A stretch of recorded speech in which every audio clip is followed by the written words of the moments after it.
Everyone also has a different work ethic. Yeah. Everyone also has a different, risk tolerance. Everyone has a different idea of like what they need to invest into their business. So there's a lot of different factors that go into it. So you can't just think like, hey, if someone's doing it, then I should be at that same level. And if not, like I must be doing something wrong. Mm-hmm. The thing is, the only thing that we can all control, as I mentioned, is like we have to evaluate what's within us and what we're willing to give up and what we're willing to do. Your skill set might not be there yet, but how do you get there? Get experience, build.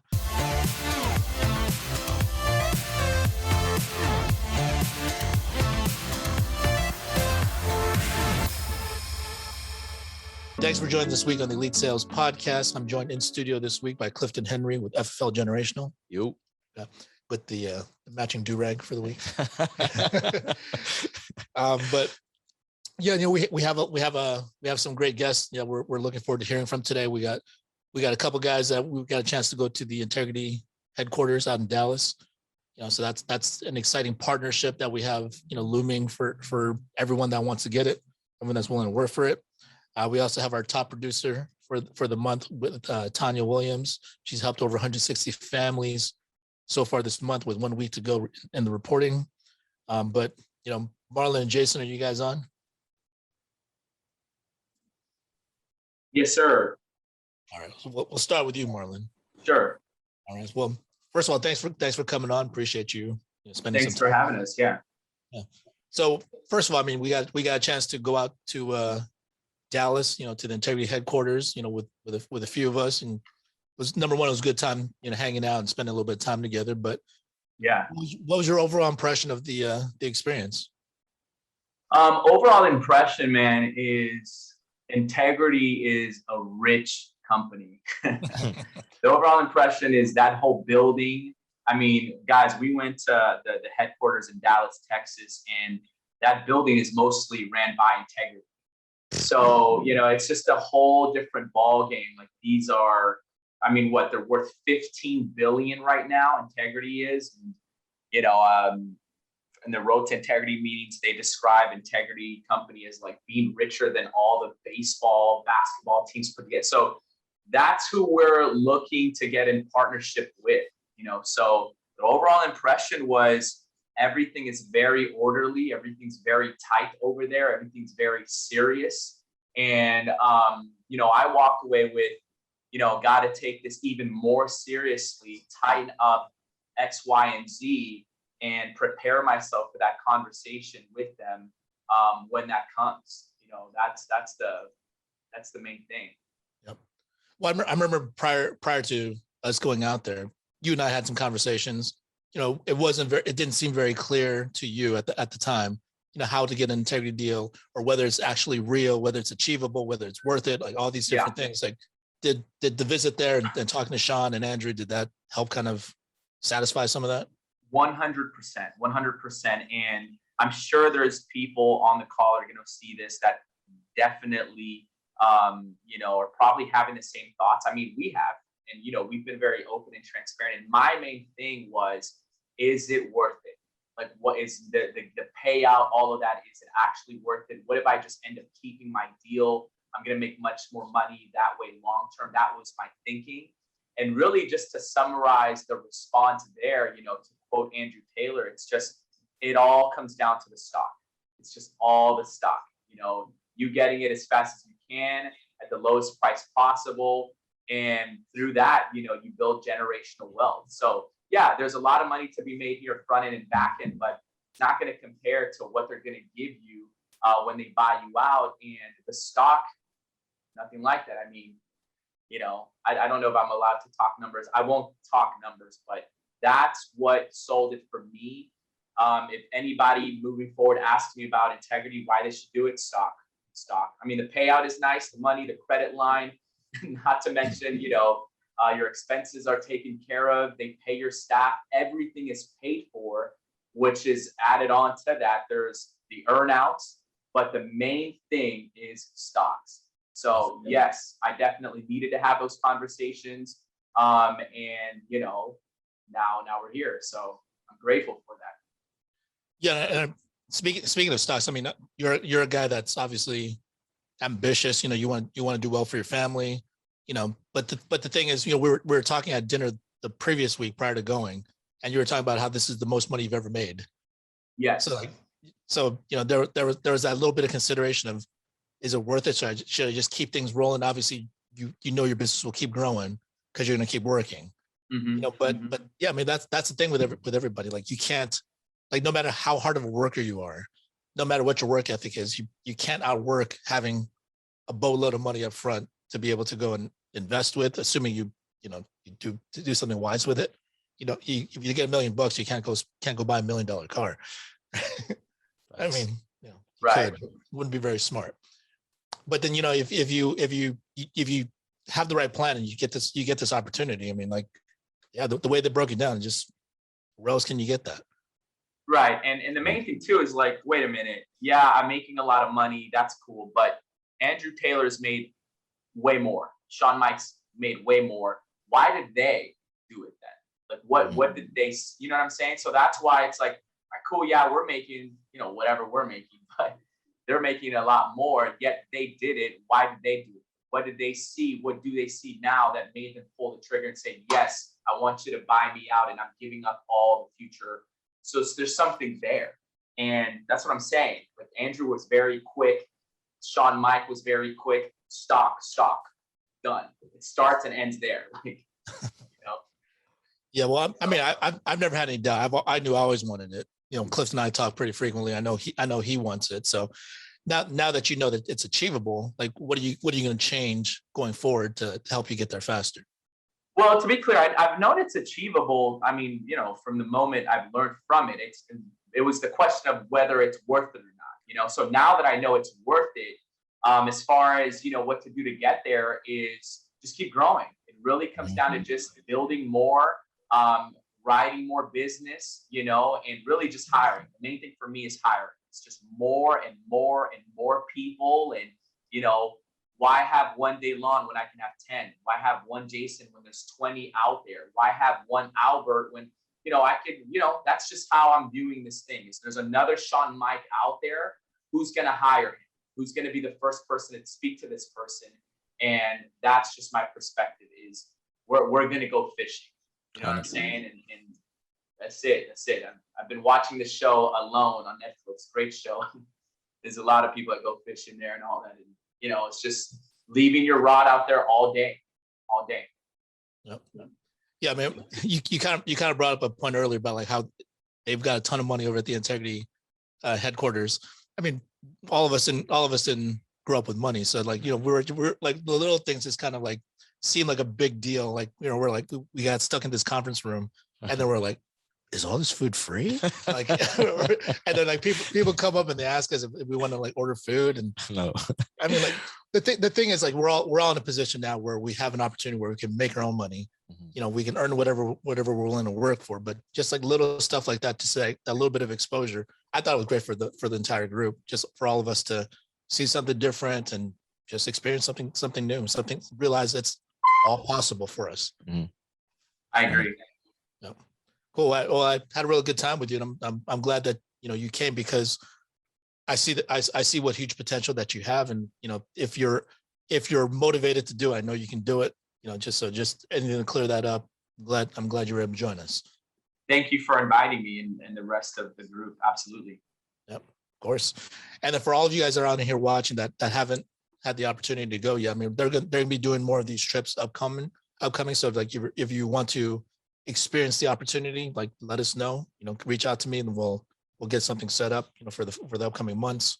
You know, because I think it's definitely worth it. But, you know, it's not just like, hey, I want a tour. It's like, let's get to work. Let's start building, like, you know, have a real plan and something that you're actually willing to work for, and you're willing to sacrifice and get to that point. You don't, not that everyone has to do it, because, you know, if you're here just to make a few extra bucks here and there, that's cool. If you're here because you got some free time, you want to help some people, that's cool. But you got to know exactly specifically what you want. And if you want to get to this deal, like, you have to be very intentional. So you have to know exactly what you're willing to give up to put into this, so you can get to that point. Or otherwise, you know, you can't stay in the middle. Right. So Jason, are you here with us? Yeah, what's up, bro? Hey, appreciate you hopping on.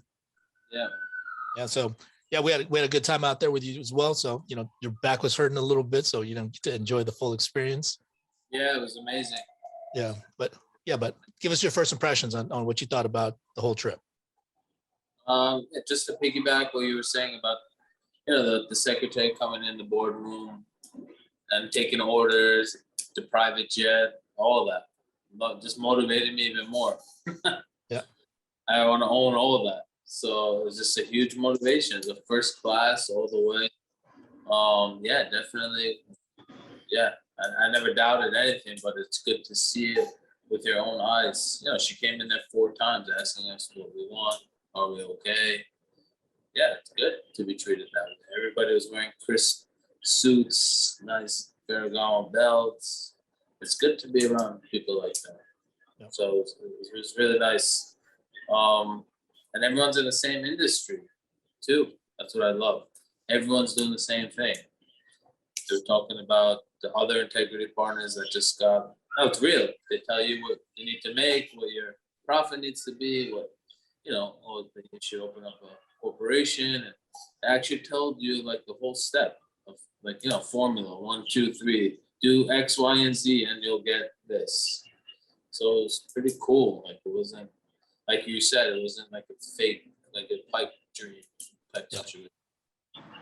Yeah, You know what? You know what was love actually? I'm sorry to cut you off. No, I loved it. I loved it. The whole thing. I loved it. Yeah. No, I was gonna say with all the people that were there, like all the people that we met in the building, we met the president, the CEO of Integrity, Ryan Adams. We got to meet with the M&A guys. We got to meet with the IT guys. Like we got to meet with a ton of people, and so a few partners that were there. So the thing is, ostensibly, everybody makes more money than us there, right? But in spite of having all that wealth and having all that money, everyone was like super humble and super nice. Super. Agreed. I was gonna say that Brian Adams is like, you can, most CEOs who are worth that much won't even look at you. Mm-hmm. And he was down there eating lunch, and yeah, it's cool. Yeah, I loved it.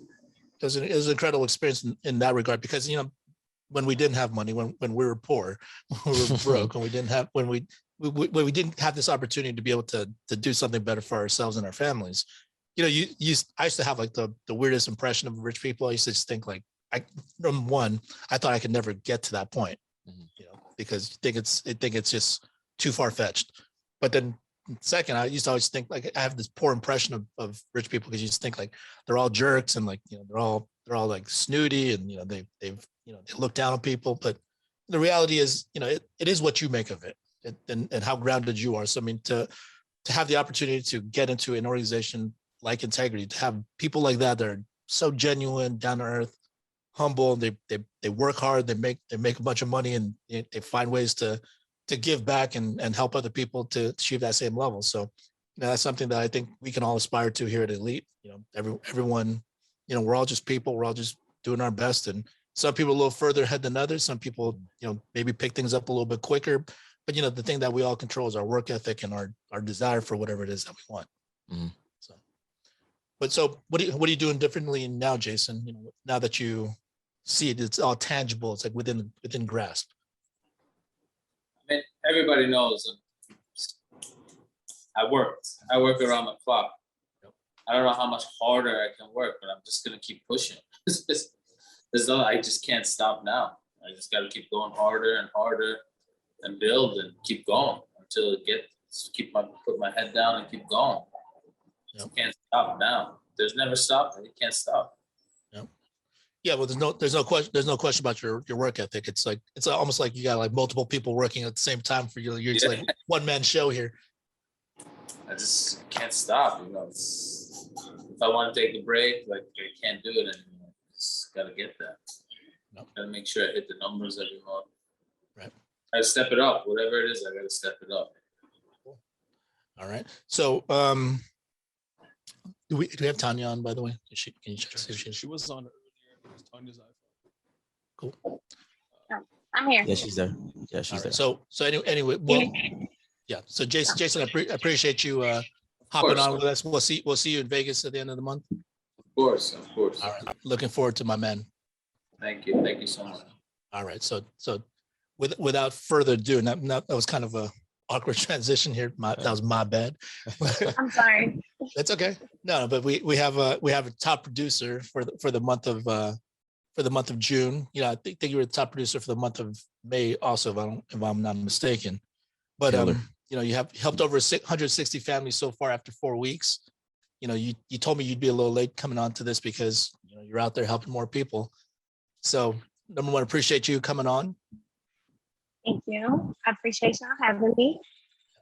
Can you hear me? I'm sorry, I am in the car. I got the AC blowing fully in this Texas heat. So How hot is it out there?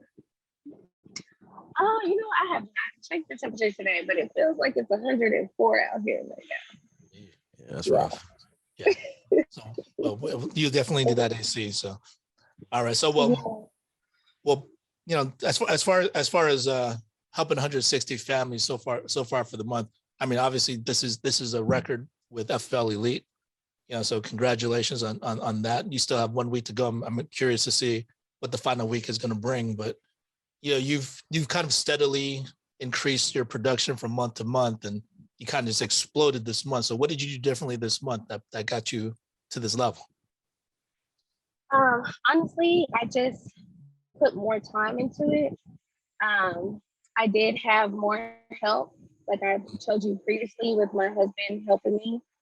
He actually quit his job. I'm actually working on getting him licensed. Let's go. He can be a life insurance agent, yes. So Woo. he actually helped me tremendously. I started getting more, still doing the business things, getting out there more,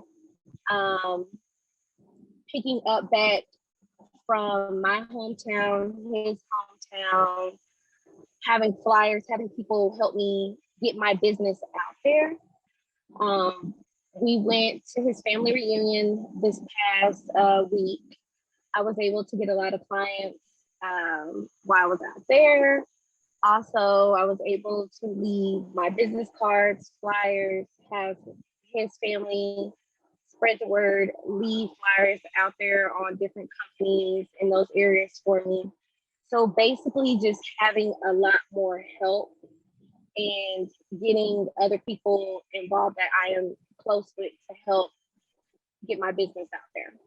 Right. Like I said, he's my right-hand man. So I'm definitely excited right now about getting him licensed. He's excited. So we're working on that. And basically that, live transfers, still doing the live transfers, leads, but mainly just getting out there, talking to people, getting in front of people, getting, like I said, having people put my name out there, my business out there. And it just helped tremendously. Yes, I mean, you came on here a few months ago, I guess. It's been a minute. And we had Carrie on, who's one of your partners that you work closely with. So you know, she was talking about you guys going business to business, and has that been a big chunk of your business? Yes. And can you walk us through that process? I mean, I'm sure a lot of people are on here. Number one, it kind of sounds like an astronomical number and for those that can't do the math, I mean, 160 families, reach out to us directly. We'll tell you what that means exactly in terms of numbers. But yeah, helping 160 families, that's a lot of work. And that's a lot of people that you protected with coverage, and a lot of families that now have something in place.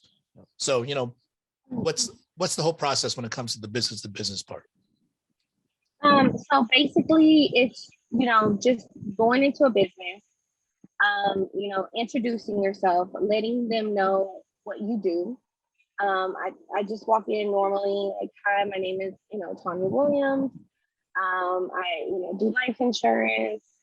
I would like to come in and just, you know, set a time where I can come in, speak with you, your employees, or even, you know, help you, your family members, and just talk with you. And so it's just going in and just introducing yourself, just like any normal, and just, you know, asking them, hey, can I get a few minutes of your time?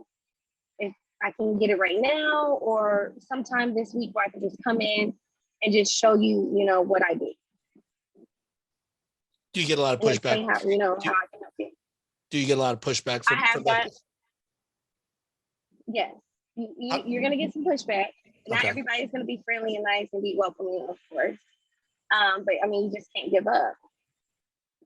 Yeah. So I have a question. how do you find your the type of businesses that you go to? Do you just like go to every business that's within that area, or do you target specific ones? I target That's a good specific ones. Mainly like barbershops, beauty salons, home health cares, assisted living. There is certain ones that I do target. Those have been my main ones that I've been successful with so far. So you target businesses that you know don't have benefits typically through their work. Mm-hmm. Exactly. Correct. You had a question? Just like a minor question. Like, when you make that initial contact, do you always push to talk to the owner right away? And if they're not there, you just talk to like the highest person there, or you just kind of do like a soft contact and have the information of just like the receptionist or something? Well, I always ask to talk to the owner first. If the owner is not there, then yes, I'll talk to, you know, whoever is there, the receptionist or at the front desk, and then, you know, I'll leave my information. And then I don't just stop there. I'll still go back and call and, you know, try to get in contact with that owner or whoever I need to talk to, where I can be able to get in front of everyone. So just to kind of wrap our minds around it, I mean, percentage wise, how many for the businesses that you go to, what's the percentage that actually will sit down with you and go over this stuff? Mm-hmm. I would say about 25%. Oh, okay. Will actually sit down and go, Yeah, because I guess like when you're helping 160 families in a month, I think everyone's impression is just like, yeah, you're knocking down everyone that you're talking to. Yeah. But that means yeah. you're So putting it's in like some. 25, but like I said, that is, you know, one way of my business. And then, you know, my other business has been, like I said, live transfers, leads, also just having people, knowing people. So, you know, I had family members, of course, but just having those referrals, friends. And then, of course, it's like once you sign up one, you know, person, then, you know, they are like, okay, well, I need benefits for my daughter, my kids, my wife. I need, you know, benefits. My niece is interested, my auntie. So referrals are a big chunk also. Right. Yeah, we had a question that just came in. What percentage of your business is out of the 160 families help? How much of that percentage is from business to business? Ballpark. I would say about 50% of it's been business, and then the other has been just mainly referrals. Referrals. Yeah. Because you mentioned something about your husband's family reunion or something that you went to. Yes. So that was a big chunk too of my business. Okay. So that was a big blessing. I was able to actually get a lot of clients at his family reunion. And then I had one of his aunties that loves us. She's actually a business owner herself. And so I was able to get a lot of referrals through her also. Awesome. So basically just, I mean, I try not to, you know, talk about business so much, but at the same time, I take, no matter where I'm at, any situation as an opportunity to, you know, try to help people and share what I do. Right.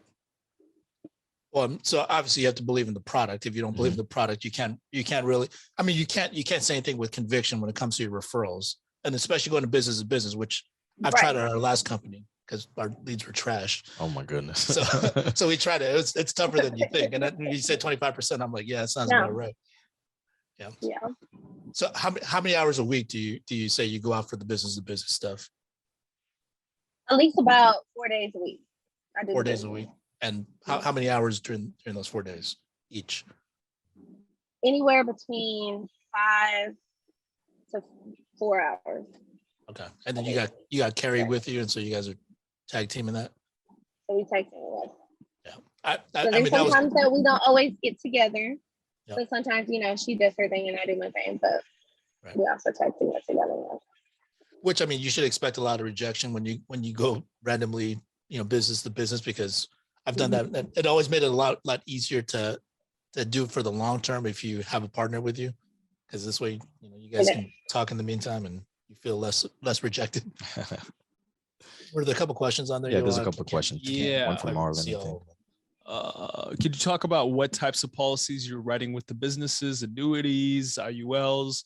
How do you open the conversation? Are you working with single business owners or all the employees too? There's a lot there. So I work with multiple, like I said, I work with single business owners, and then I work as a group. So it just really depends. I haven't really got into like the annuities too much. I'm still actually learning that. So it's been mainly like term, whole life, IULs. It just depends on their situations. Of course, their age, health conditions. But mainly I've been doing like group presentations. So it's just going out there, talking to these, employees, families, letting them know, how important life insurance is, why they need life insurance.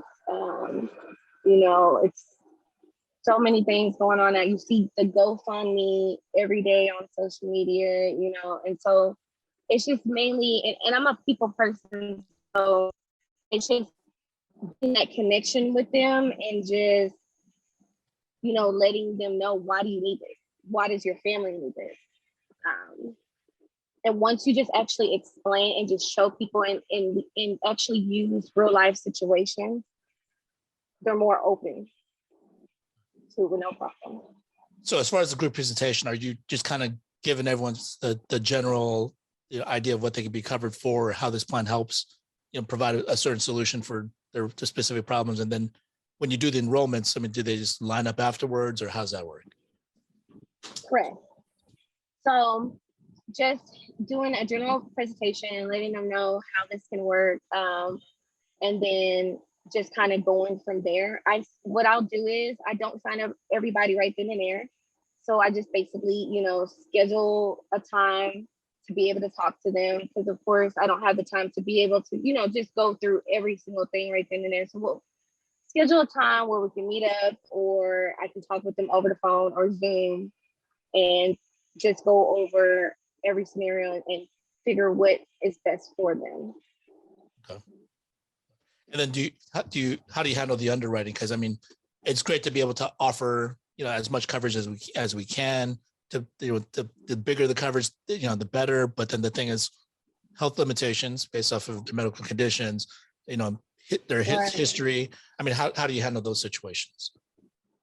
You pivot to small plans and whatnot. Right.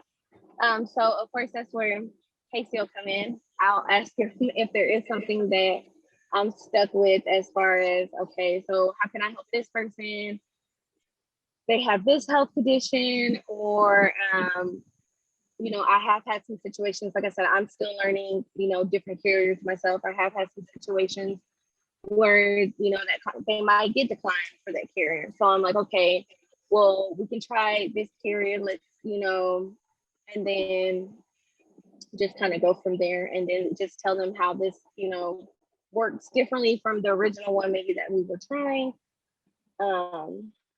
So I kind of try to get everything, of course, not always everybody knows right off the bat. A lot of times people think that they're healthy when they really are not healthy. But I try to get that right off the bat, like, hey, is there any health issues that you have, or is there any medication that you're currently taking? Anything that, that you are aware of. And if you remind us real quick, Tanya, how long have you been with FFL now? Gosh, When did you start? I started I want to say, was it August of last year? I want to say Okay. August of last year. but you didn't really start picking it up until within the last few recent months. Yes. So I started picking up like probably like towards the end of December, beginning of January. Okay. Yeah, because you just brought up that, you hit certain situations. Obviously, you want to be able to get them covered for as much as you can. Certain people can't cover. You still reach out to Casey or to your uplines to, when you're stuck in the field. That's right. Yeah, so I just wanted to reemphasize that point for all of you guys on here watching. The thing is, to help 160 families in a month or whatever number that you're looking to achieve doesn't mean you need to know it all. I mean, you still have help, and Tanya's got a great group that she works with Carrie and Casey and Trent and John, and obviously she's got the group, and it's never been a lack of help whenever you needed it, right? Right. Okay. Right. So similar to like if you're putting up these kind of numbers, I mean, a lot of times people think like everyone must be saying yes to you as far as when you go business to business, and you're saying 25%. They'll actually sit down with you. That sounds about right. Now, as far as once you actually get a chance to sit down with them and present, like what would you say your closing rate would be? My closing rate has been pretty much, I would say, about 80%. 80%. Yeah, it's been about 80%. I mean, the thing is, it's just knowing how to educate people. People don't realize like the importance sometimes when it comes to life insurance. And like even me, before I got into life insurance, I knew like, okay, yes, this is, okay, yes, I need life insurance, but I didn't understand the importance and the benefits that comes with having, life insurance. There's more to it than, just helping with death. So it's just once you get in front of people and you actually, they know that you are genuinely trying to help them and it is a caring situation, and they have that education and they have a better understanding of how it works, they're more open to it. Yeah. And that's great. I mean, 80% is phenomenal, but I feel like I need to point this out for everybody else that's on here watching. The thing is 80% is not average. It's 80% it's not a typical closing ratio when it comes to sales. When it comes to sales, you should be expecting anywhere from like 25% to 33%, somewhere in that range, especially if you're newer, especially if you don't know the business that well, so the thing is and makes sense that it's 80% in this situation for a couple of reasons. Number one, if you are working referrals, your closing rate is going to be a lot higher. It's already a much warmer lead. Someone's introduced you or someone's like referred you over. So there's that. Also, if you're going business to business, the thing is she's getting rejected 75% of the time. Let's keep that perspective. She's getting rejected 75% up front, but if she actually gets an opportunity to do a presentation, she's presenting to a group and then interested people are coming up, right? And then finally, if she's with the leads and live transfers and everything else included into this number, the thing is she's also got way more reps than most people. Facts. If you're helping 160 families in a month, I mean, it kind of, number one, it builds up that momentum, but also it gives you all that experience that you need, and you'll learn a lot faster. That's just how sales goes. I agree. Yeah. So one question that someone wanted me to ask was, this is something that I guess everyone kind of encounters, but what do you do in those situations when there's like trust is an issue? Like they won't give up their personal info. They don't want to give up their bank account or their social security. Do you encounter those situations? To be honest with you, I have not encountered those. I have not encountered those personally. And to be honest with you, like if I see maybe before I even get to that point that this person might, be hesitant about it, I always just let them know, hey, I'm sorry, this is part of my job. I do have to ask this. I hate asking this question, but it is something that we have to have. I just always use that. And I've never really had no issue for a person to be like, oh no, I don't feel comfortable. I mean, most of the people that I have spoke, I mean, they know like this is information that they do have to, give up to in order to be able to.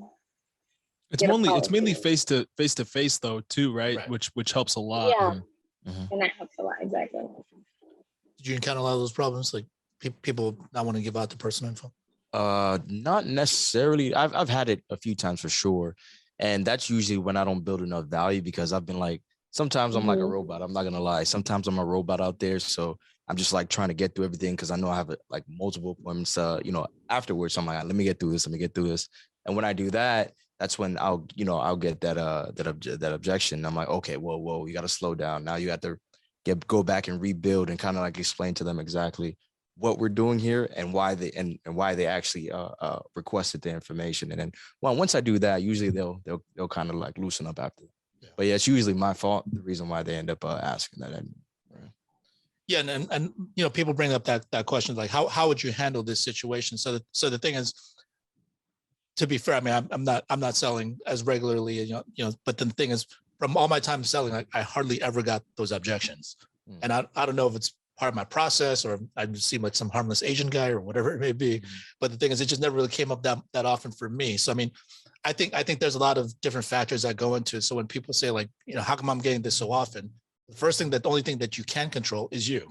So you need to go back and evaluate your process. If it's something in your phrasing, could be like what Clifton is saying, you're a little bit too robotic. You didn't build up enough rapport. Yeah. And then, the thing is, why should they open up to you at that point? But, when Tanya's situation, I mean, if she's seeing all these people face to face, I mean, it eliminates a lot of that because they already see who you are. And you can typically see that from them, right? Like you can kind of when you're face to face, you can sense their body language, whether they're closed off, whether they're more open. So you can ahead of time know, okay, well, this is going probably nowhere. Let me just kind of, either cut ties right now. Yeah, just cut ties or see what I can do to kind of loosen them up a little bit before I go to the no going back zone, which is, yes or no, which program, whatever it may be, because it's tough to go back after you already show your cards. Yeah. So Tanya, what's some of the most common objections that you get in your presentations? Well, the most common one that I'll get is, oh, I already have life insurance, or I don't need life insurance. Those are the main two things that I always get. So I always tell people, okay, I understand, you have life insurance, but do you know what your policy that you have? Do you know how it works? Also let people know, because you have one policy, it doesn't hurt. You can always have multiple policies. I share with them like about me and my husband. We have more than one policy. I have a whole life. I have a term. I have, so you're not limited. And then again, with that, I don't need life insurance. The first question I always ask them, so why do you feel that you don't need life insurance? I always ask, you have kids? Do you have a family member do you have someone that depends on you now? And I just give them reasons. When they give me those objections, I give them reasons. Okay, well, perfect. You see, you have kids. So if something was to happen to you, what is your plan? How, do you own a house? Do you own car? How will they take care of this? And I just give them, kind of get to know them, and then just kind of give them those reasons of, okay, well, this is the reason why you do need life insurance, because you can help your kids. You can leave something for them. You can help them where they don't have all this debt left behind, trying to, figure out how to pay your mortgage. Sorry.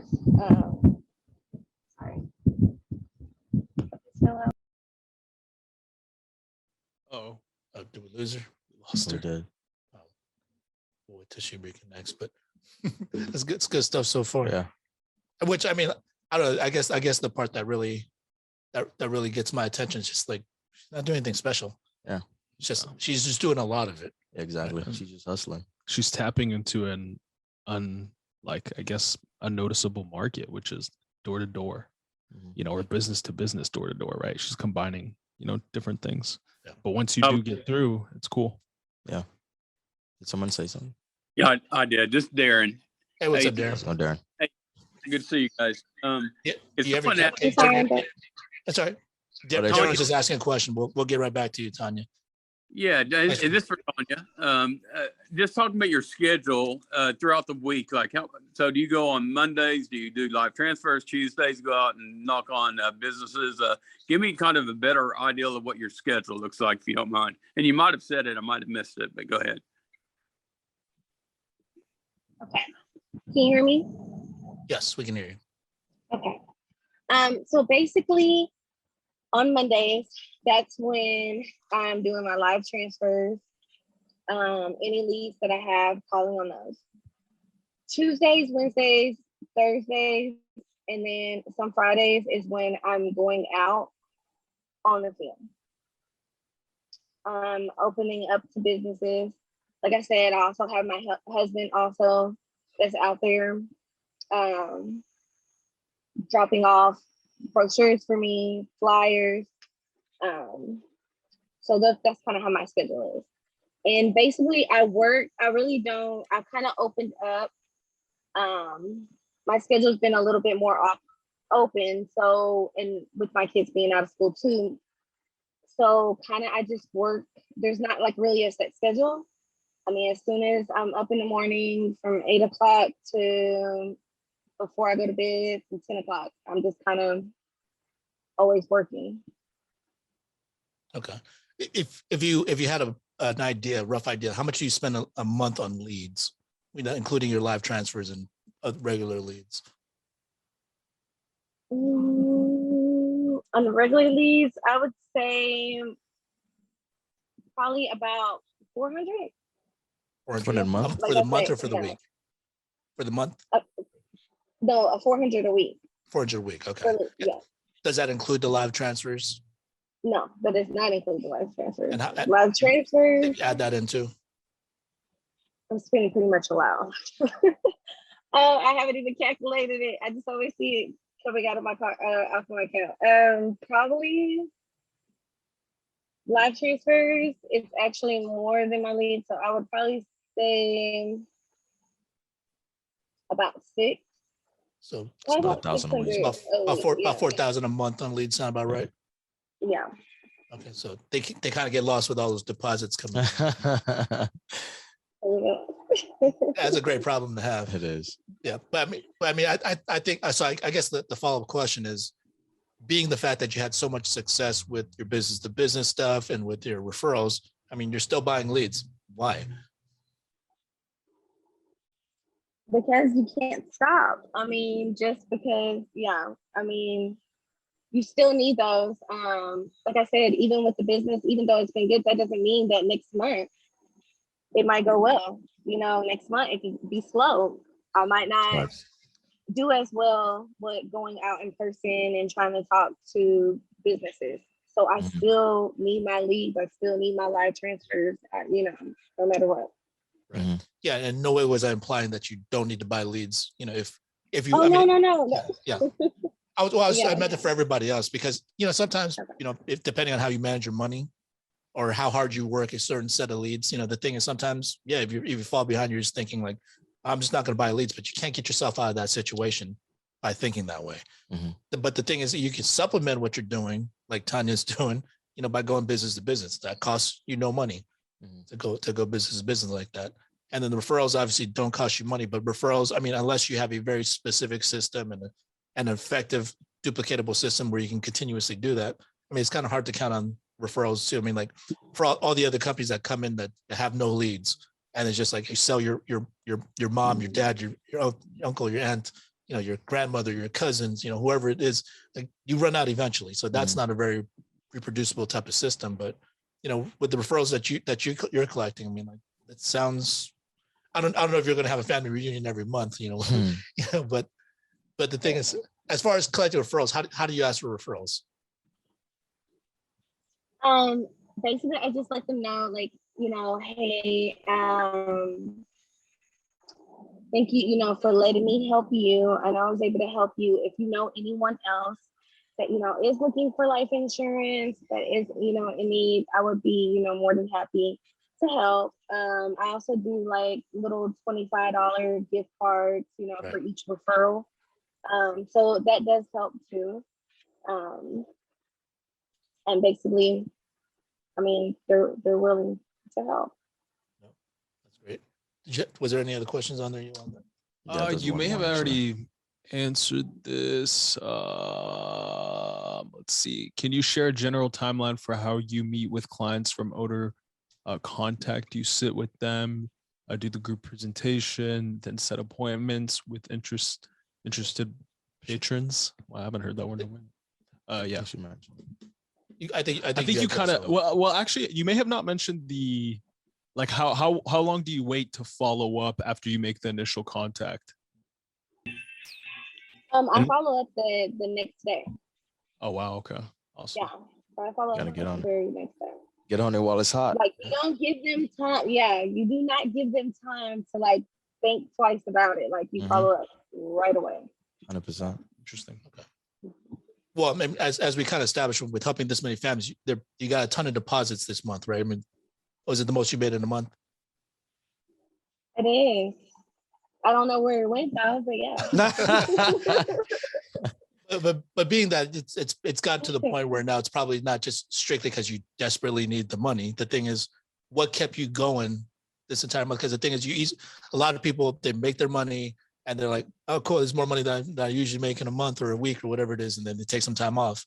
You kept going on top of just going business. You're still buying leads. You're still working live transfers. You're still collecting referrals. Like, what continued to drive you? Because I didn't get into this business, just for money. I got into this business personally because one, like I said, I'm a people's person. I love helping people. And also because of personal experience with my family and the things that I've been through, of crisis, of, losing loved ones, not having life insurance, and then personally having, like my dad and other people who I did not know that have life insurance, not being able to get life insurance. And so I just love helping people. And that was the whole point of me, so it doesn't matter how much money I'm getting or whatever, it's never gonna stop. That's If I awesome. can help, I'm here to help. So, I mean, obviously you mentioned that you had a little bit more help this month, with the kids and, your husband helping you out and everything, but did you have to sacrifice or give up anything to get to this point to help 160 families this month? Do anything differently? I did. I had to sacrifice, some other distractions that I did, have. So I kind of had to sacrifice some things to get to this point. And I'm actually blessed and I'm happy that I did kind of step back and, put that kind of to the side to be able to focus on this. Yeah, and you actually did have a session or two with our performance coach, Talise. Yeah, she mentioned that she really enjoyed her sessions with you. I mean, we shouldn't get into any specifics, but did you find those helpful? I did. I found those very helpful. Very. Okay. Cool. I mean, so for everyone that's on here watching, for whether it's new agents or agents that are not yet achieving the numbers that they want, or they feel like they can do a little bit better, what's a piece of advice you can give all of them to that maybe not help 160 families overnight, but just to get a little bit closer towards that number? Well, my favorite saying is never give up.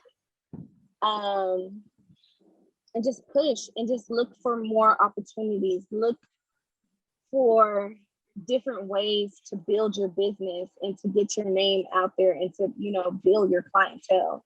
Like I said, look at every opportunity, things that we don't think about that we do every day.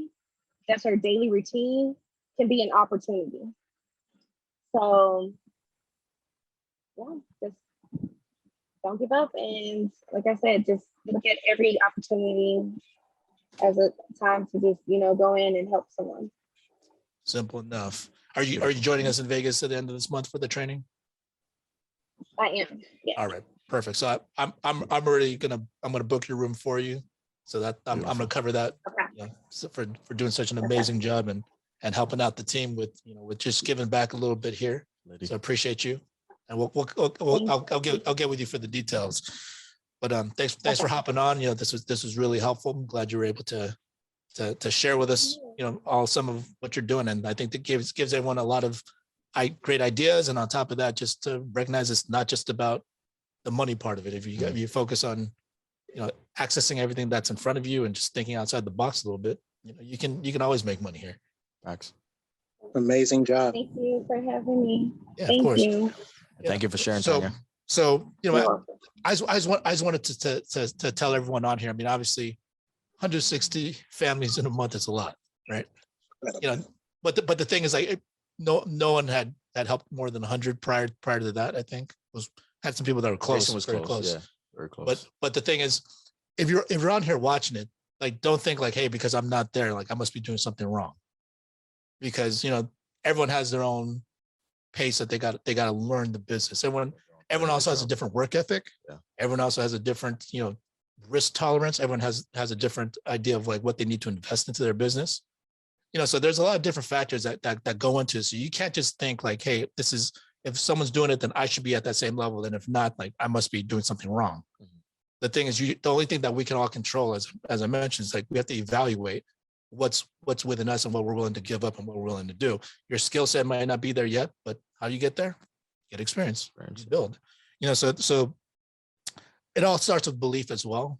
Belief is the biggest thing above anything else. I mean, I've had some great talks with people this week, and then the thing is that there's thinking like, I'm pretty sure I can do this. I think I can do this, and I'm like, for me, I'm like, if you just said you could do it, you're going to do it.